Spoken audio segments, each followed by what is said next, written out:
So today I thought I would show you how to make the Almond Roca or chocolate almond toffee, because I'm not sure if Almond Roca is a brand name that I can actually call it.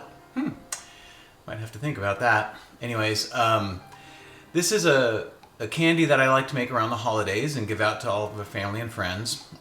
This recipe only takes 5 ingredients: sugar, butter, almonds, chocolate chips, and vanilla. And so that's all it takes to make this candy. And I don't use any thermometer. I have no idea what temperature it reaches when it's done.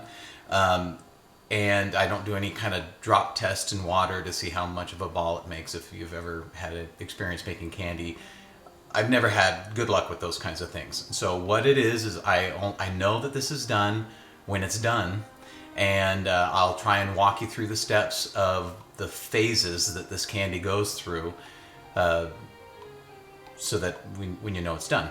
So this recipe takes 2 cups of sugar, 1 pound of butter, 2 cups of chocolate chips, or 1 package, which is the 12-ounce package that you can get in any grocery store. I use the Nestlé Toll House semi-sweet chocolate chips. It takes 1 teaspoon of vanilla, and I usually just use about a half a capful on the bottle that I use, and I've measured that. That's about a teaspoon. And 1 cup of almonds. And so the almonds and the chocolate chips I grind up in our little Ninja chopper. And the Ninja chopper will kind of powderize the... I'm not really happy with the way that the almonds come out. They're a little bit too dusty, and the chunks... It's either chunky or dusty. I can't get a good balance there. So I've got to find a good way to grind up the almonds so that they are just chunky and not dusty. Anyways, the chocolate chips, I like to grind up chocolate chips into a powder. It doesn't really matter a whole lot, because once you pour the candy over the chocolate, it melts. And so if it's chunky or if it's powderized, it doesn't really matter a whole lot. I just like to make it a powder so that I can make sure it gets everywhere. So once I get that done, I take my Crustware cookie sheet that it comes with the sheet and a lid, and I really like the lid because when you set it out to cool and harden, it's nice to be able to keep it covered so nothing gets on it. The first thing I do is line the baking pan with parchment paper, and I crease the outer edges of it, and then I fold it up and kind of straighten out the corners so that I can sprinkle down the almonds and chocolate chips. So once that's done, I grind up the almonds, and then I grind up the chocolate chips, and then I spread them out evenly on the sheet. First the almonds and then the chocolate chips, because I want, when the candy's done, you flip it over and you see the almonds on top of the chocolate. So you put down the almonds first, and then you put down the chocolate chips. And then I put the cover on that and set it aside, because I'm not going to be using that, going back to that, until I have the candy ready to pour on top of it. So, should we start making candy then? So now that you've seen the chocolate chips and almonds, let's get into the candy. We have a gas stove to cook this, and so that's what I've been using. It cooks a little faster on a gas stove, but I've cooked it on an electric stove too. It just takes a little bit longer. So to be prepared to be standing there stirring it for a little longer for all of these stages that I'm going to show you to go by a little more slowly. I always set on an electric stove, I set it on medium, but this cooks a little hotter, this gas stove, so I always put it on this 1 notch below medium on the burner, and I always use one of the larger burners. So for my pan, I just have a 3-quart saucepan that is just the right size for what I need. And it has a handle, which is good, and you always want to make sure you keep the handle kind of away from the flame, because you're going to need to be able to touch that when it's time to take it off. And it's not that great to use a oven mitt. It's kind of hard, it makes it hard to pour out. So here is, first I put in the butter, and I'm using a 1 pound block, but there's no reason that you can't use the the four 1/4 pound cubes, but the 1 pound block you'll save a dime on the 4 pounds at Costco if you buy it in just a 1 pound block. No big deal, but it also makes it easier because you don't have to unwrap 4 of them to get it in the pan. You're just unwrapping one thing. So I usually let this melt about halfway because the flame on the gas burner burns a little hot. And so if I put the sugar right on top of the metal flame with it that hot, sometimes the sugar will burn before it gets a chance to mix with the butter.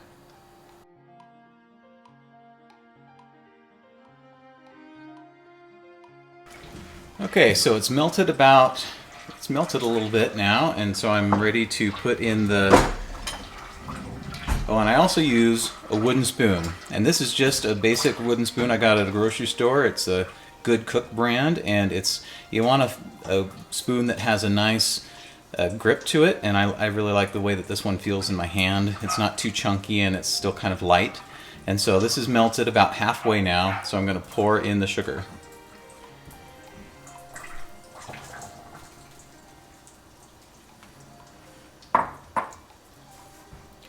Alright, so now it is a stirring and watching things melt and cook game.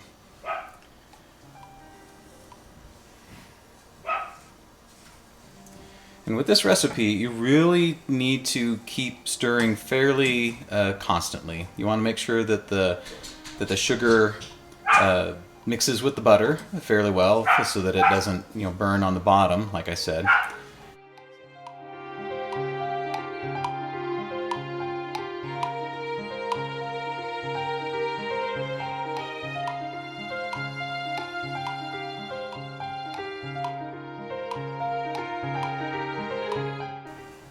So one thing to keep in mind when you are cooking this, one thing that I've experienced, is that sometimes after it all mixes together and starts cooking, the oil will separate from the sugar. And I thought, the first time that had happened, I thought I'd ruined it. Right now, the way you're seeing it, you see the butter is kind of not mixed with the sugar. That's not what I'm talking about. It's like later on in the cooking of it, the oil will just separate from the sugar, and you're stirring it and you're like, this is not going well. But then eventually, right before it's done, it'll go back together if you keep stirring it. I think that this happens because of barometric pressure. Right now we have clear skies, and so I don't know if that means it's low pressure or high pressure. I think it means low pressure. I'm not sure. I'm not a meteorologist, but either way, when it's stormy out and rainy, then it seems to separate more. And so I think that's what causes it, but I haven't had it separate like that yet this year. I've made a few batches of this already. I haven't had it separate like that this year, and so I don't know, I don't remember last year if it separated on the stove or not. It could be because I was cooking it also on an electric stove before, and maybe it was just cooking slower, and so it separated. So that's a possibility.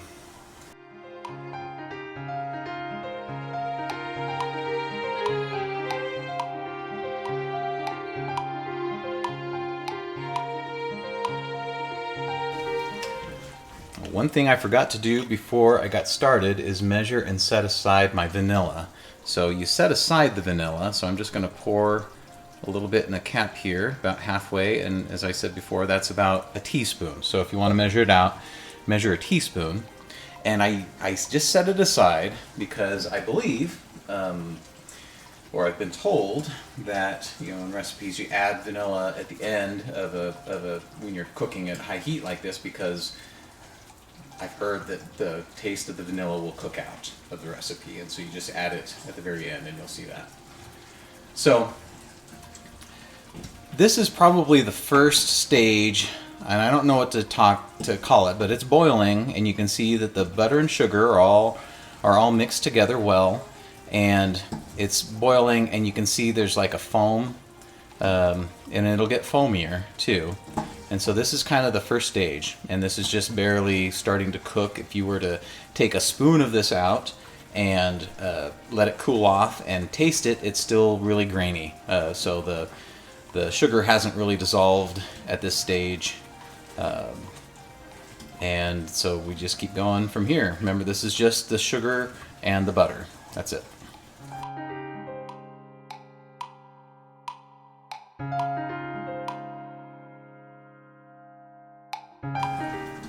So you can see as this continues to cook, it just gets foamier and foamier, really.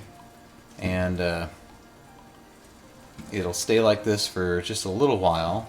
I'll try to put like a timer at the bottom of the screen here so that you can see how long this is taking. And remember, this is on a gas stove. It'll take a little longer if it's on an electric stove.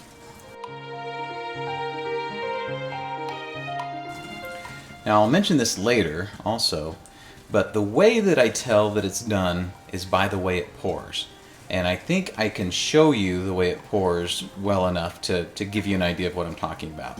This, for example, it's foamy, and so obviously it's not done yet, but you'll see how this pours. It just kind of is blobby and kind of pours off. It's not smooth at all. And there's a point towards the end where you may think it's done, but it's not pouring smoothly. And so it takes a little bit after that before it's ready. You also see that I'm not really aggressively stirring this at this point. I'm just kind of keeping it moving. Right now, I could probably stop stirring it, and the boiling would keep it going. But I keep stirring it just so that I can make sure that there aren't any spots that are getting burned on the bottom. And so that's why I keep stirring it. But I'm really just kind of moving it around. I'm not really aggressively stirring it. I am kind of scraping the bottom a little bit just to make sure that nothing's getting burnt on the bottom. But that's about it.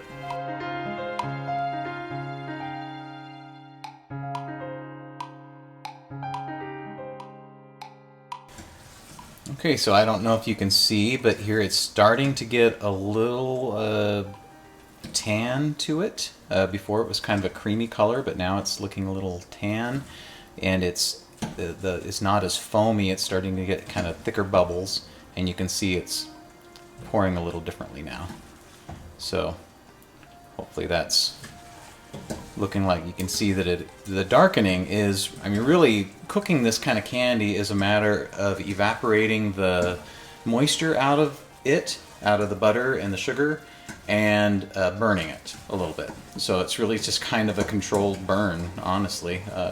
You just get it so hot that it just starts to burn a little bit, and when it's got enough moisture out and burned enough, then it's done. And at this point, I do need to start stirring it a little more regularly, because I don't know if you can see the swirls in it, but as I'm stirring it, it's stirring up some darker areas.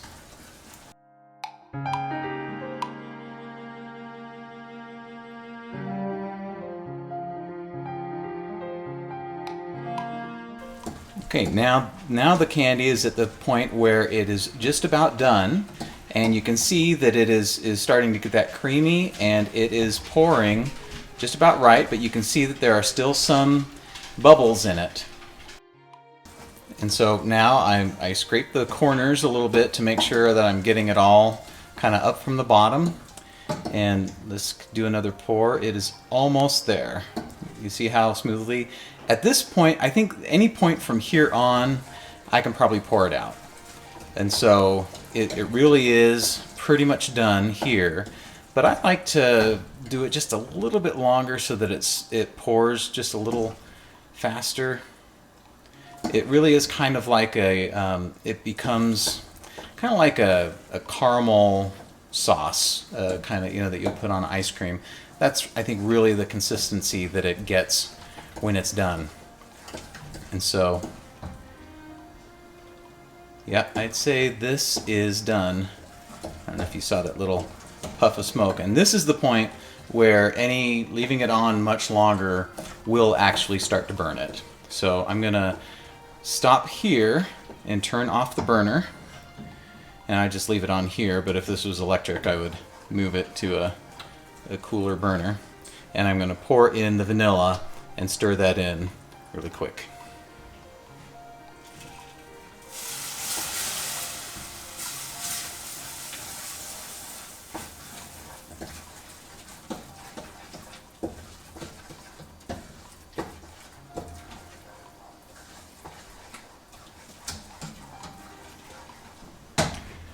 So now that that's all mixed in, now it's time to pour it over the chocolate chips and almonds.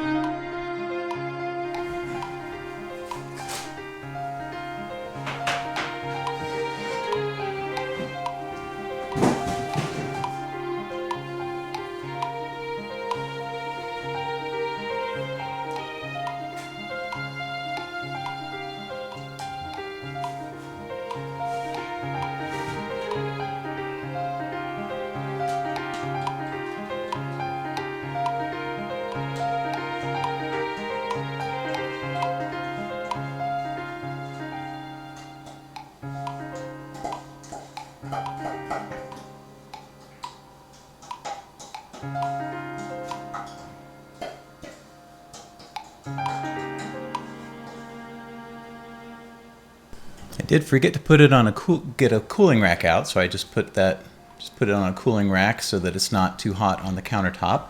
That will be really hot on the bottom, and so you want to let that cool. I usually just let it cool overnight.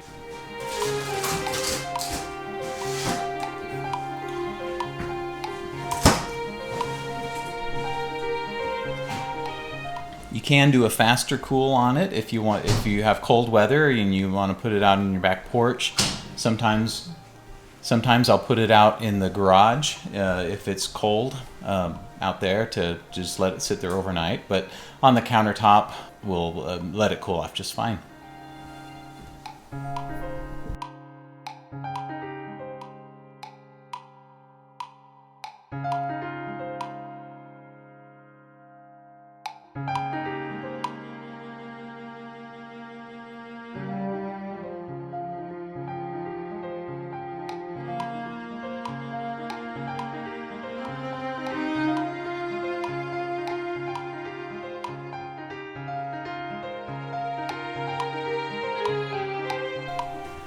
And there it is. It's as easy as that. Almond Roca with 5 ingredients. So I hope you enjoyed this. If you did, please hit like and subscribe to this channel if you'd like to see more stuff like this. Have a good day. Bye.